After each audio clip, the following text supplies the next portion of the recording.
Assembly Concurrent Resolution Number 4, introduced by Assemblyman Frierson et al., Senator Parks et al.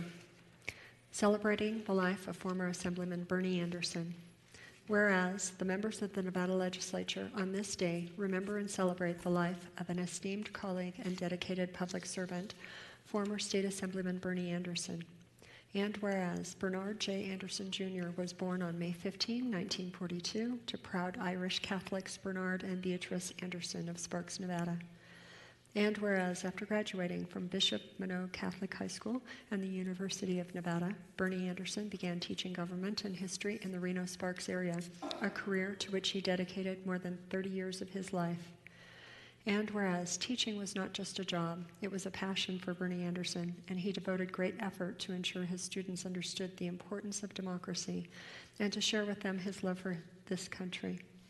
And whereas in 1990, Bernie Anderson began his political career, being elected to serve in the Nevada State Assembly, thereafter representing the people of the city of Sparks, Nevada, in Assembly District Number 31, for more than 20 years in the Nevada Legislature, most notably as chairman of the Assembly Judiciary Committee, and serving honorably in various other leadership positions, including Majority Whip and Speaker pro tempore. And whereas, although as chairman of the Assembly Judiciary Committee, Bernie Anderson was a stickler for decorum and known for the efficiency with which he led his committee, as it routinely considered and processed more bills than any other legislative committee, he always ensured that the voices of all Nevadans were heard. And whereas the woodshed, located in the offices of Chairman Anderson, became infamous to those working with the Judiciary Committee as a place where they would be called upon to answer for their actions or to participate in the mediation of difficult issues, an effective tool which others continue to try to emulate today. And whereas Bernie Anderson's knowledge of the legislative process was unparalleled, and he took great delight in teaching and mentoring other legislators. And whereas Bernie Anderson's concerted effort to wear a tie each day to match the subjects or occasions being considered at the legislature was more than a fashion statement. It was subtle notice that he was aware of the legislative agenda for the day and was willing to meet those challenges.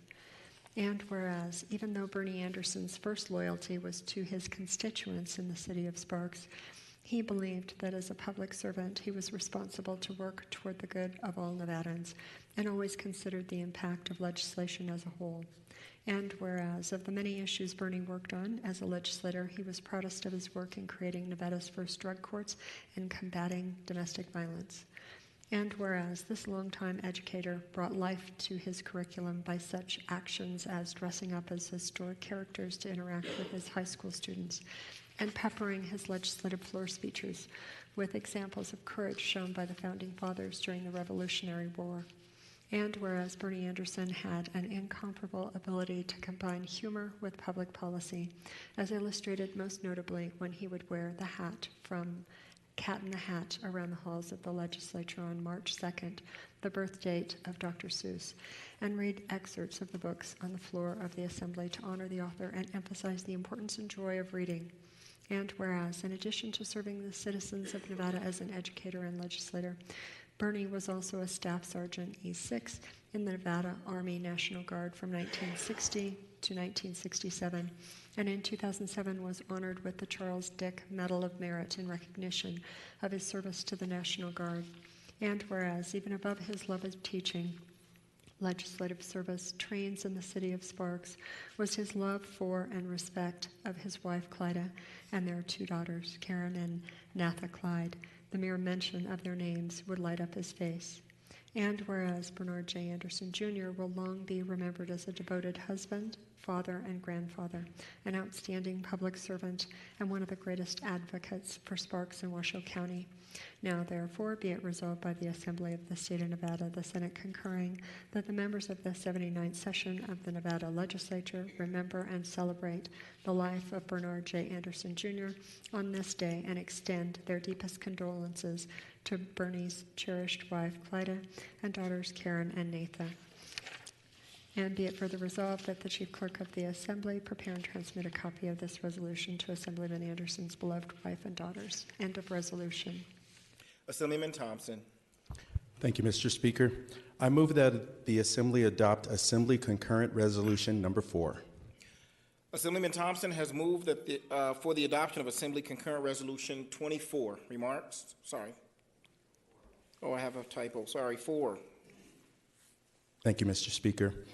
I just want to say to this body that I am just truly honored to be able to share some words about a man that I never met, but to read his story, for us to have heard his story today makes me want to be a better legislator. And I hope everyone in this body, I hope you felt that.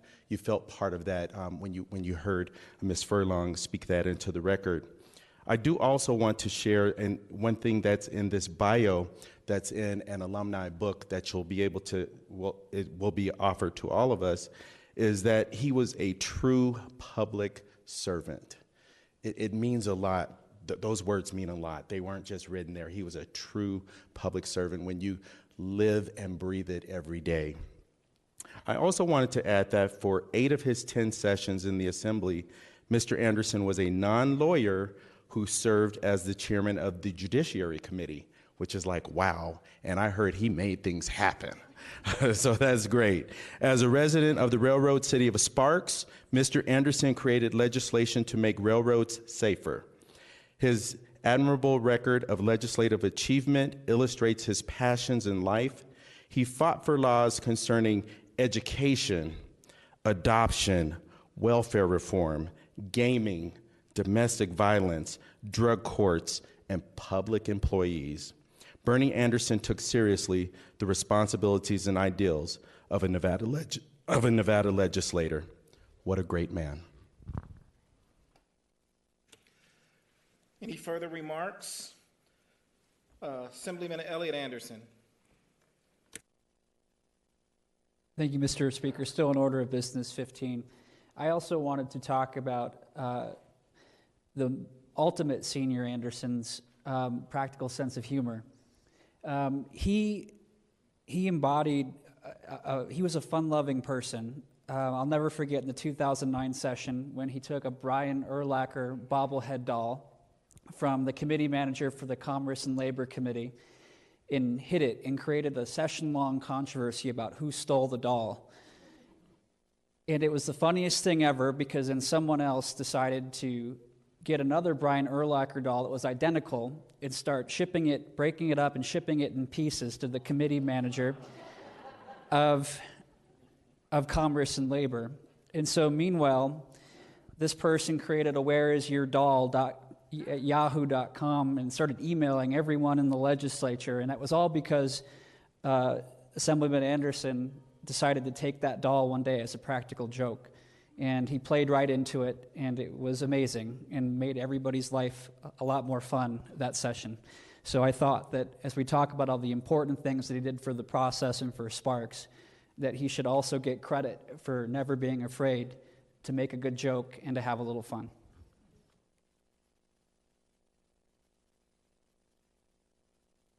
Oh, thank you, Assemblyman Anderson. Assemblyman Hambrick.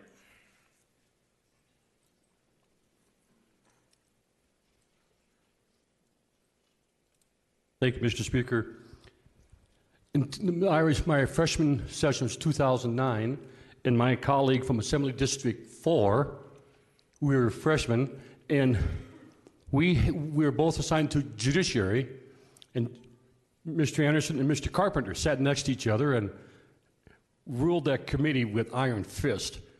We had a committee party down at the spa south of town. And my colleague from Assembly 4 and I, we made a phone call to the Douglas County Sheriff and whispered in his ear. He and deputies showed up at the committee party with a warrant for his arrest. He thought it was for real. I mean, they had cuffs and he was speechless until my colleague from Assembly 4 and I started laughing, and he never let us forget. He, I believe, is the one that coined the phrase, "This is the people's house." At least, and he always, I'm not going to tell you how he referred to the body at the other end of the house, but it was never very kind. But Mr. Speaker, he was a formidable individual and strength of character and loved this body immensely. Mr. Speaker, thank you. Thank you. Assemblyman Daley. Thank you, Mr. Speaker. And in the events of the day, just order business 15 if I can. There's actually still on the order of business 8 remarks, so it's fine. And so I didn't get a chance to serve with Assemblyman Anderson, but I did know him very well, actually, and we were good friends. In fact, I was lucky enough to succeed him or follow him because no one could replace him in Assembly District 31. And unlike some of the other stories, I don't know what you guys are talking about. I always got along fine with Assemblyman Anderson. There were never any issues. I just remembered one thing. You always follow the rules. I always followed the rules, and you always had to remember who was making the rules. Bernie was making the rules. You follow his rules. I don't know what you're talking about. I always got along with him just fine, never had any issues. So the rest of you were doing it wrong and not following the rules. Thank you. Thank you. And I'll take a point of privilege under order of business 8. Anybody who appeared before the judiciary knew that glare from the chairman. And I experienced that glare for 2 sessions.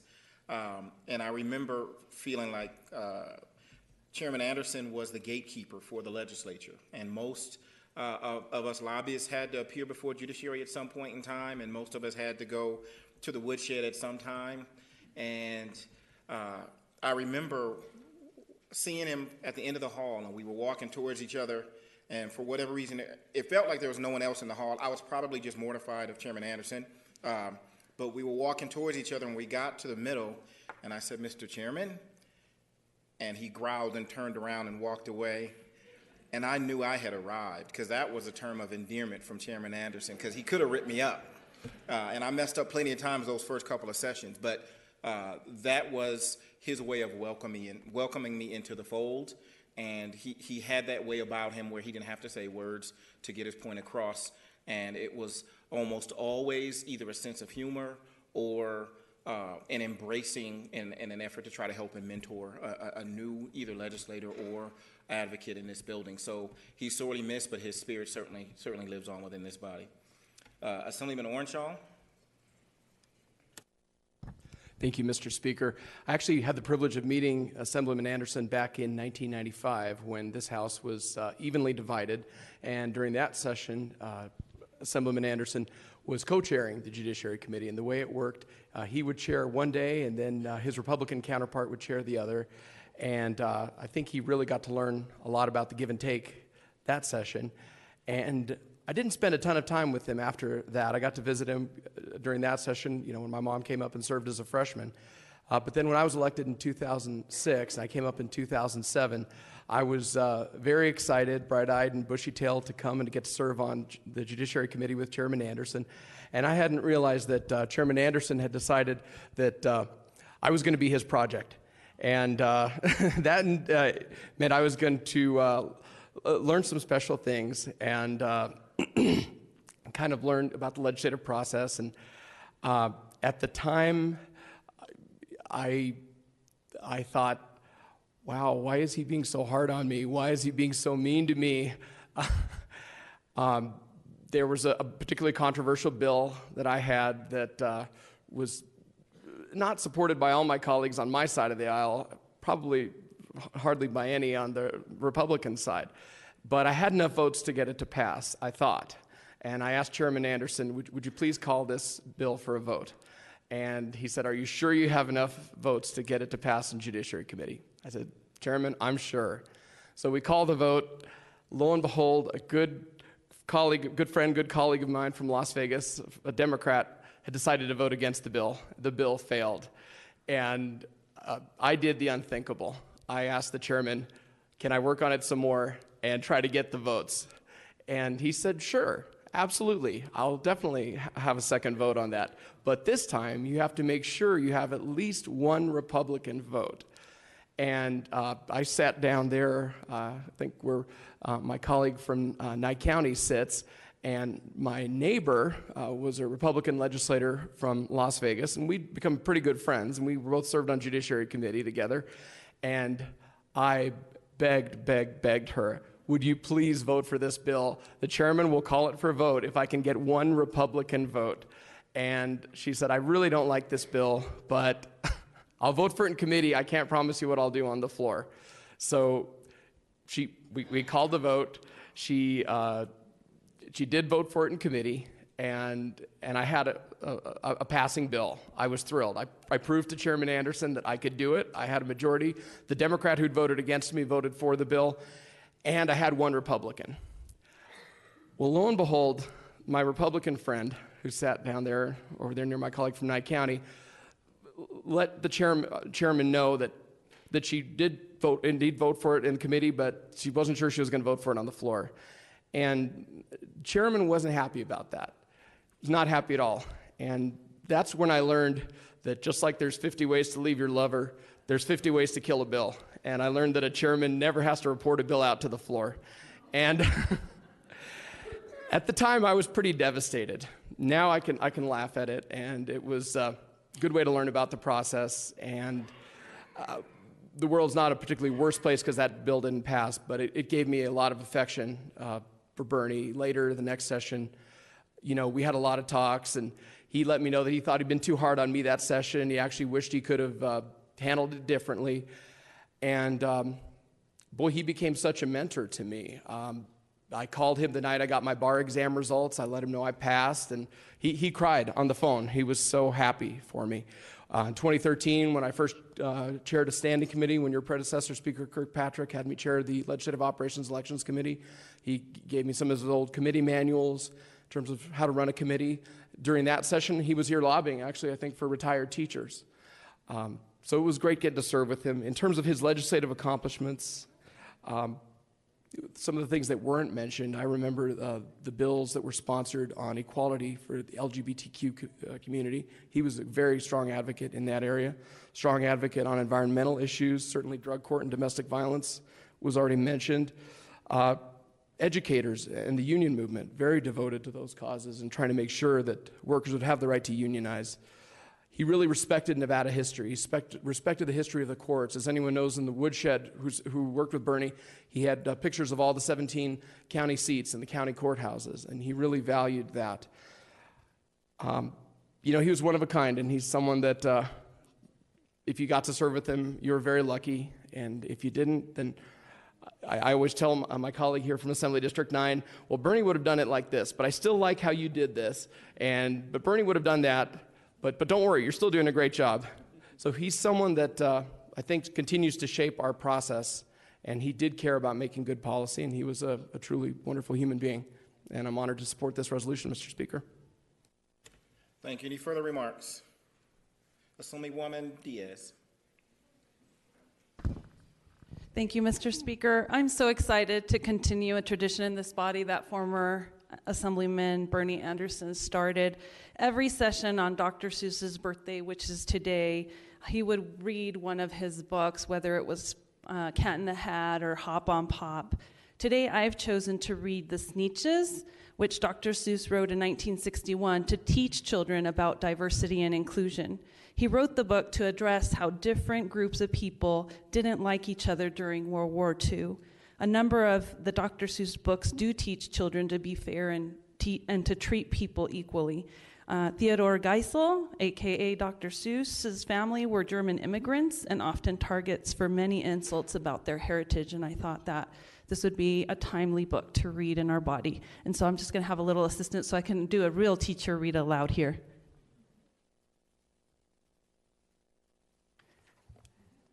The Sneetches by Dr. Seuss. Now the star-belly Sneetches had bellies with stars. The plain belly Sneetches had none upon theirs. Those stars weren't so big. They were really so small. You might think such a thing wouldn't matter at all.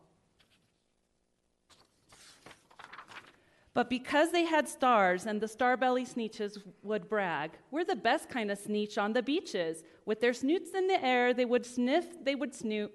We'll have nothing to do with the plain belly sort. And whenever they met some, when they were out walking, they'd hike right on past with them without even talking. When the star-belly children went out to play ball, could a plain belly get in the game? Not at all. You only could play if your bellies had stars, and the plain belly children had none upon theirs. When the Starbelly Sneetches had Frankfurter roast, or picnics or party, or marshmallow toast, they never invited the plain belly Sneetches. They left them out in the cold and dark of the beaches. They kept them away, never let them come near, and that's how they treated them year after year. Though then one day, it seems, while the plain belly Sneetches were moping and doping alone on the beaches, just sitting there wishing their bellies had stars, a stranger zipped up in the strangest of cars. "My friends," he announced in a voice clear and keen, "my name is Sylvester McMonkey McBean, and I've heard of your troubles. I've heard you're unhappy, but I can fix that. I'm a fix-it-up chappie. I've come here to help you. I have what you need, and my prices are low, and I work at great speed, and my work is 100% guaranteed." Then quickly, Sylvester McMonkey McBean put together a very peculiar machine. And he said, "You want stars like a Starbelly Sneetch? My friends, you can have them for $3 each. Just pay me your money and hop right aboard." So they clambered inside. Then the big machine roared, and it clonked, and it bonked, and it jerked, and it burked, and it bopped them about. But the thing really worked. When the plain belly Sneetches popped out,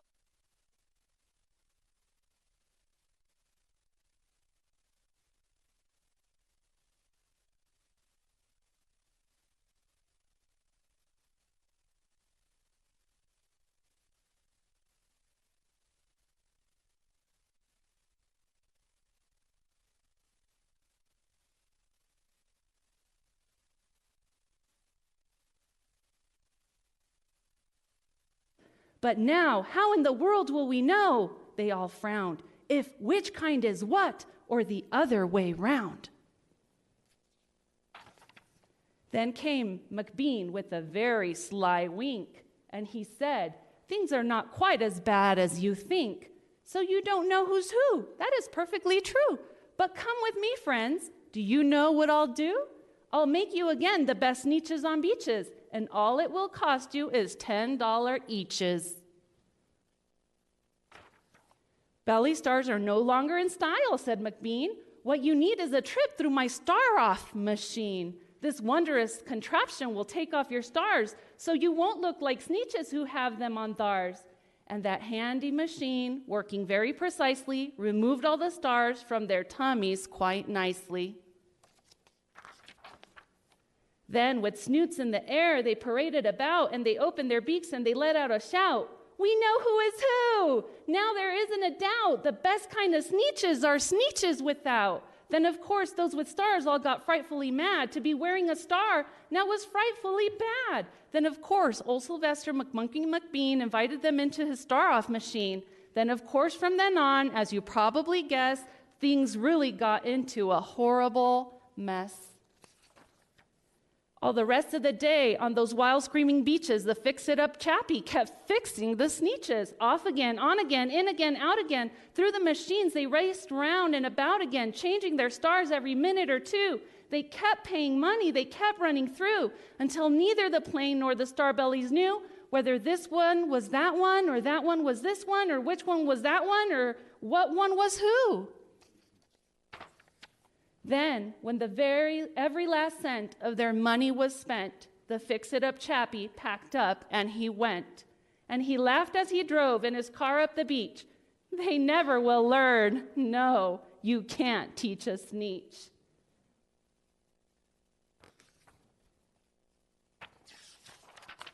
But McBean was quite wrong. I'm quite happy to say that the Sneetches got really quite smart on that day. The day they decided that Sneetches are Sneetches and no kind of Sneetch is the best on the beaches. That day all the Sneetches forgot about stars and whether they had one or not upon theirs. The end.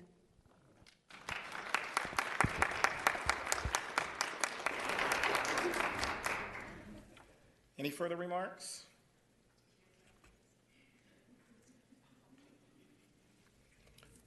No further remarks. All those in favor of adopting Assembly Concurrent Resolution 4, please signify by saying aye. Aye. Opposed, nay. Motion carries. The resolution is adopted and ordered immediately transmitted to the Senate. Assemblyman Thompson,